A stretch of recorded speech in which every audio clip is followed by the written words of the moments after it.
তো আসসালামু আলাইকুম, আশা করি সবাই অনেক ভালো আছেন। তো আপনাদের মাঝে চলে আসলাম আবার নতুন একটি ভিডিও নিয়ে। তো থাম্বনেল দেখে বুঝে গেছেন ভিডিওর টপিক থেকে, চলুন বেশি দেরি না করে ভিডিওটি শুরু করা যাক। তো এর আগে ভিডিওতে আমি আপনাদের দেখাইছি যে ঘুঘু পাখির বাচ্চা কি খায়।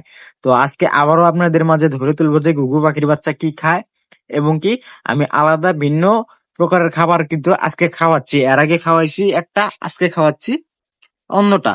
তো আপনারা এই যে ইতিমধ্যে স্ক্রিনে দেখতে পারতেছেন যে আমি ঘুঘু পাখির বাচ্চাকে কিভাবে খাওয়ানোর চেষ্টা করতেছি এবং কিভাবে আমি খাওয়াই।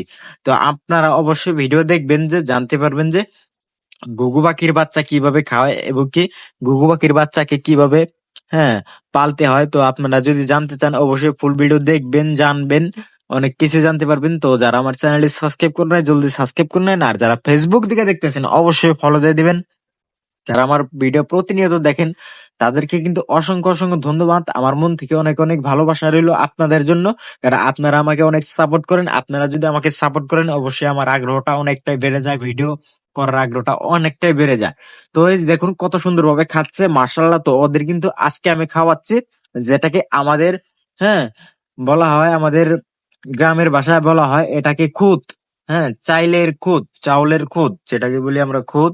তো এইগুলো, ছোট ছোট দানা দেখুন আমি খাওয়াচ্ছি ওদের, কত সুন্দর ভাবে ওরা খেয়ে নিচ্ছে। তো এরকম একটা ন্যাকড়া নিবেন, ন্যাকড়ার মধ্যে ছোট্ট একটা মাঝখানে ছিদ্রি করবেন, ছিদ্রি করার পর ওদের খাওয়াবেন। তো আপনারা যদি খাওয়াতে চান, হ্যাঁ, শুকনো অবস্থায় খাওয়াতে পারবেন, শুকনা খুদ। আপনারা যদি চান যে খুদ গুলা ভিজিয়ে খাওয়াবেন তাও হবে, ভিজিয়েও খাওয়াতে পারবেন।